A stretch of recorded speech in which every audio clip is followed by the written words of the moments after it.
آپ کو پتہ ہے یہ بابا، میرے بچے مجھے بابا کہتے ہیں. یہ لفظ بیسیکلی پاپا جو ہے نا انگلش کا لفظ، اسی کی عربی میں، جو کہ عربی میں پے نہیں ہوتی ہے نا، تو یہ عربی بھی اپنے جو ماں باپ کو نا بابا ہی کہتے ہیں. وہ وہاں سے اردو میں ٹریول ہو گیا. لو جی آج نئی گل ہے جو یہ پاپا کی ٹرانسلیشن ہے بابا. کہ پاپا یہ انگلش کا لفظ ہے، اور یہ عربی میں جب ٹرانسلیٹ ہوا ہے تو عربی میں پے نہیں ہوتی تو بابا ہو گیا. اس کو کہتے ہیں جہالت کے اندھیرے میں بھٹکے ہوئے لوگ. سامنے مطلب اس کے سامنے بیٹھے ہوئے ہیں، انہیں بھی نہیں پتہ، اور یہ سمجھتا ہے کسی کو پتہ ہی نہیں کہ بابا جو وہ انگلش کا لفظ ہے اور عربی میں ٹرانسلیٹ ہو کے جو وہ بابا ہو گیا اور یہ پاپا تھا.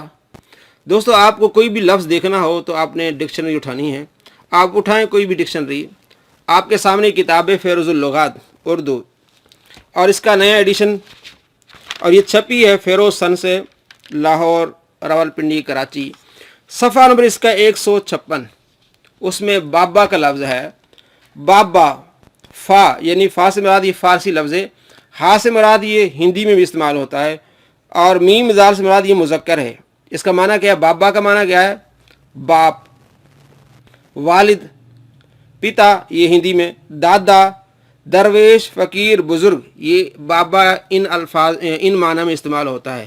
درویش، فقیر، بزرگ. جیسے بابا بلے شاہ، بابا فرید. یہ پاپا فرید نہیں تھے، یہ بابا فرید تھے، بابا بلے شاہ تھے.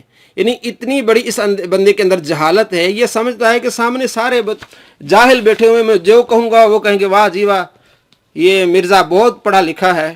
جس طرح یہ حال الفاظ کا کر رہا ہے، اسی طرح یہ قرآن پاک کا ترجمہ کرتا ہے، اسی طرح یہ حدیث پاک کا ترجمہ کرتا ہے. آئیے میں آپ کو دکھاؤں کہ قرآن پاک کا ترجمہ کس طرح یہ کر رہا ہے. کہ اللہ تعالیٰ نے ایاک نعبد و ایاک نستعین، اے اللہ ہم صرف تیری ہی عبادت کرتے ہیں اور غائب میں مدد کے لیے صرف تجھی کو پکارتے ہیں. جی دوستو آپ نے دیکھا اور سنا، ایاک نعبد و ایاک نستعین، یہ اللہ ہم تیری بات کرتے ہیں اور غائب میں تجھی کو پکارتے ہیں. غائب میں تجھی کو پکارتے ہیں مطلب اللہ سے کون سی چیز غائب ہے؟ یہاں آپ اللہ سے غائب ہیں کہ آپ کہہ رہے ہیں کہ اللہ غائب ہے، ہم تجھ کو پکارتے ہیں، جب تو نہیں ہوتا نعوذ باللہ پھر ہم تجھ کو پکارتے ہیں. یہ کس مترجم نے ترجمہ کیا ہے؟ آپ جتنے بھی ترجمے اٹھا لیں، ایاک نعبد و ایاک نستعین، ہم تیری بات کرتے ہیں تجھی سے مدد مانگتے ہیں. یہ جو غائب میں ہم تجھ سے مدد مانگتے ہیں، نعوذ باللہ خدا غائب ہے. یعنی خدا کے بارے میں تمہارا عقیدہ یہ کہ وہ خدا غائب ہے، ہم غائب میں اسے مدد مانگتے ہیں. یہ ترجمے کا حشر کر رہا ہے، یہ پڑھا لکھا ہے، انجینئر ہے، جاہلوں کا باپ ابو جہل. ایاک نعبد و ایاک نستعین، ہم غائب میں تجھ سے مدد مانگتے ہیں. اللہ تبارک و تعالی کب غائب ہوتا ہے یہ بتائیں؟ میں یہاں موجود ہوں، اللہ تبارک و تعالیٰ کو پکار رہا ہوں. آپ جہاں موجود ہیں اس وقت بھی اللہ تبارک و تعالیٰ حاضر ہے، دیکھ رہا ہے. تو غائب کب ہوتا ہے خدا؟ جو آپ کہہ رہے ہیں غائب میں ہم اللہ تبارک و تعالیٰ کو پکارتے ہیں، یہ اس کا علم ہے اور یہ اس کی جہالت ہے. ترجمہ کس طرح غلط کر رہا ہے. کوئی بھی قرآن پاک ترجمے والا آپ اٹھائیں، کہیں بھی آپ کو یہ نہیں ملے گا کہ ہم غائب میں تجھ سے مدد مانگتے ہیں. خدا غائب ہی نہیں ہوتا نعوذ باللہ. کس طرح کا یہ عقیدہ لوگوں میں پیش کر رہا ہے، کس طرح کی باتیں کر رہا ہے کہ غائب میں ہم تجھ کو پکارتے ہیں. مطلب غائب میں ہم تجھ کو پکارتے ہیں، کیا مطلب اس کا؟ کہ خدا نہیں ہوتا ہم تجھ کو پکار رہے ہوتے ہیں. ہم ایسی جگہ ہوتے ہیں جہاں خدا نہیں ہوتا، ہم غائب میں آپ کو پکارتے ہیں، اللہ ہماری آ کے مدد کر، ہمیں ابھی تو دیکھ نہیں رہا، نعوذ باللہ من ذالک. یہ تو کوئی مرزا جہنمی کی نسل سے ہوگا جو یہ عقیدہ رکھے گا کہ اللہ تبارک و تعالی غائب ہے، ہم اس کو غائب میں پکارتے ہیں، نعوذ باللہ من ذالک. اس طرح کا یہ ترجمہ، جس طرح پہلے آپ نے دیکھا پاپا کو کیا بابا بنا دیا، اور یہ انگلش میں تھا اور یہ جو ہے وہ عربی ہو گیا. اصل میں لفظ ہی فارسی ہے اور ہندی میں استعمال ہو رہا ہے. تو اب قرآن پاک کا ترجمہ کس طرح کریں؟ غائب میں ہم تجھ کو پکارتے ہیں، غائب میں تجھ کو پکارتے ہیں. مطلب دوست سوچیں ہیں کہ خدا نہیں ہوتا نعوذ باللہ، آپ کمرے میں بیٹھے ہوتے ہیں اور غائب میں خدا کو پکار رہے ہوتے ہیں. اتنا بڑا کوئی جاہل بھی دنیا میں آپ نے دیکھا ہوگا. اب آگے دیکھیں، یہ تو قرآن میں جھوٹ بولا اس نے. آگے حدیث پاک میں کا ترجمہ کس طرح کر رہا ہے اور حدیث پاک میں جھوٹ کیسے بول رہا ہے. اچھا علی بھائی یہ بتائیں، نماز جنازہ پڑھ لی، نماز جنازہ پڑھنے کے بعد پھر دعا مانگی؟ نماز جنازہ پڑھنے کے بعد قبر پہ دعا ہے. نماز جنازے کے بعد تو ثابت نہیں ہے نا دعا. نماز جنازہ کے فوراً بعد جو اجتماعی دعا مانگی جاتی ہے نا، یہ بھی ثابت نہیں. اور جو ابو داؤد میں حدیث موجود ہے وہ چیپٹر ہی ہے قبر پہ دعا والا. وہاں سے بریلوی حدیث پیش کرتے ہیں کہ جب یعنی آپ بھائی کو دفنا، وہ پوری حدیث لینا کہ جب بھائی کو دفنا چکو پھر اس کی قبر پہ اس کے لیے سوالوں کی استقامت کی دعا مانگو. قبر پہ دعا کرنا سنت ہے. جی دوستو، آپ نے سنا اور دیکھا کہ قبر پر دعا کرنے کا باب ہے ابو داؤد شریف میں.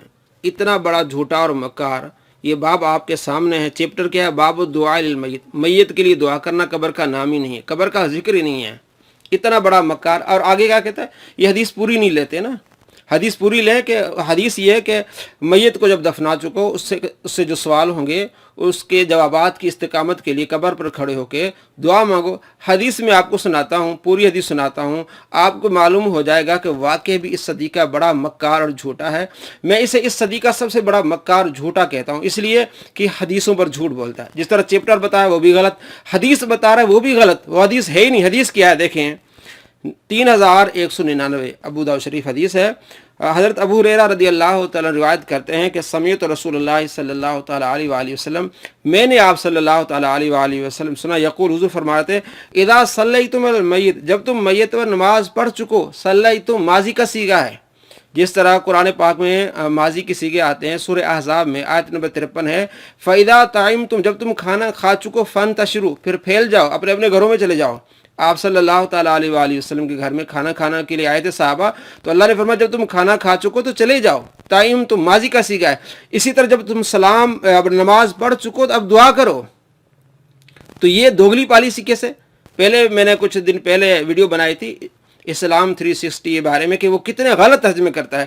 انہوں نے بھی غلط ترجمہ کیا کہ نماز میں دعا کرو، حالانکہ عربی پڑھنے والا جانتا ہے اذا صلیتم ماضی کا صیغہ ہے. جب تم نماز پڑھ چکو، آگے فا رہا ہے. فا کے دو معنی ہوتے ہیں، فا للترتیب اور فا للتعقیب. ترتیب کے لیے آتی ہے، یعنی ایک کام ہو گیا اس کے بعد دوسرا کام ہونا ہے. کھانا کھا کے اب پھیل جاؤ جیسے قرآن پاک میں.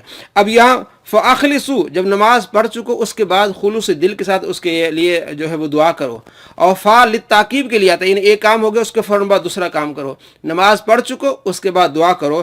اذا صلیتم علی المیت، جب میت پر تم نماز پڑھ چکو، فاخلصوا لہ دعا، خلوص دل کے ساتھ اس کے لیے دعا کرو. یہ حدیث پوری ہے. کہہ رہا کہ حدیث پوری نہیں پڑھتے، میت کو دفنا چکو اس کے بعد اس سے سوالات ہوں گے، سوالات کی جوابات کی استقامت کے لیے اس کے لیے قبر پر کھڑے ہو کے دعا مانگو. وہ اور حدیثیں ہیں، قبر پر کھڑے ہونے کی بھی حدیثیں ہیں، لیکن یہ ہے نماز جنازہ کے بعد کی حدیث ہے. آپ صلی اللہ تعالیٰ علیہ وآلہ وسلم حکم ارشاد فرما رہے ہیں کہ جب تم نماز جنازہ پڑھ چکو تو اس وقت اپنے بھائی کے لیے دعا کرو، خلوص دل کے لیے دعا کرو. اگر آپ نہیں مانتے تو حدیثوں میں تحریف کیوں کرتے ہیں؟ ترجمہ غلط کیوں کرتے ہیں؟ چیپٹر غلط بتاتے ہیں، حدیث غلط بتاتے ہیں.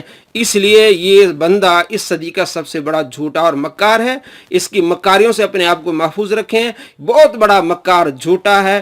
اللہ تبارک و تعالیٰ آپ کو اس مکاریوں سے محفوظ رکھے. اور اگر آپ کو ویڈیو پسند آئے لائک ضرور کیجیے، کمنٹس کیجیے اور بتائیے کہ کتنا بڑا یہ مکار جھوٹا ہے. میں اسے اس لیے اس صدی کا سب سے بڑا مکار جھوٹا کہتا ہوں.